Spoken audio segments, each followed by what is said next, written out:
ഈ സെൻഡാംഗ് ആർട്ട് എങ്ങനെയുണ്ട്? ഇതെങ്ങനെയാണ് വരയ്ക്കുന്നതെന്ന് കണ്ടാലോ? ആദ്യം തന്നെ ഒരു ബ്ലാക്ക് പെന്നും അതുപോലെ തന്നെ പേപ്പറും എടുത്ത് ഒരു ഫ്ലവർ വരച്ചു കൊടുക്കുക.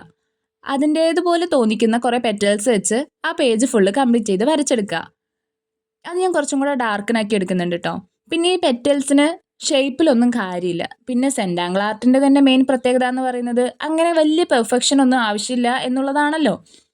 അപ്പോൾ അതുപോലെ ഫുള്ള് വരച്ചെടുത്തതിന് ശേഷം ഇങ്ങനെ ബാക്കി വരുന്ന പോർഷൻസും അതുപോലെ തന്നെ ഗ്യാപ്സും കാര്യങ്ങളെല്ലാം ബ്ലാക്ക് വെച്ചൊന്ന് ഫില്ല് ചെയ്ത് കൊടുക്കുക.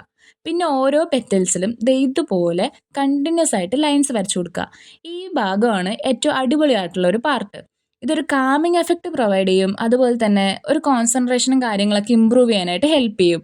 പിന്നെ സമയം പോവാനും ഇതൊരു അടിപൊളി ചോയ്സ് ആണ്. അപ്പോൾ ഇതുവരെ സെൻഡാംഗ് ആർട്ട് ഒന്നും ട്രൈ ചെയ്ത് നോക്കാത്ത ആൾക്കാരുണ്ടെങ്കിൽ ഇതൊക്കെ ഒന്ന് ട്രൈ ചെയ്ത് നോക്കുക. എൻ്റെ ചാനലിൽ തന്നെ കുറേ സെൻഡാംഗ് ആർട്ടിൻ്റെ വീഡിയോസ് ഉണ്ട്. അപ്പോൾ എല്ലാവരും ഒന്ന് വാച്ച് ചെയ്യുക. ആൻഡ് ഇഷ്ടപ്പെടുകയാണെന്നുണ്ടെങ്കിൽ ചാനൽ സബ്സ്ക്രൈബ് ചെയ്ത് സപ്പോർട്ട് ചെയ്യുക.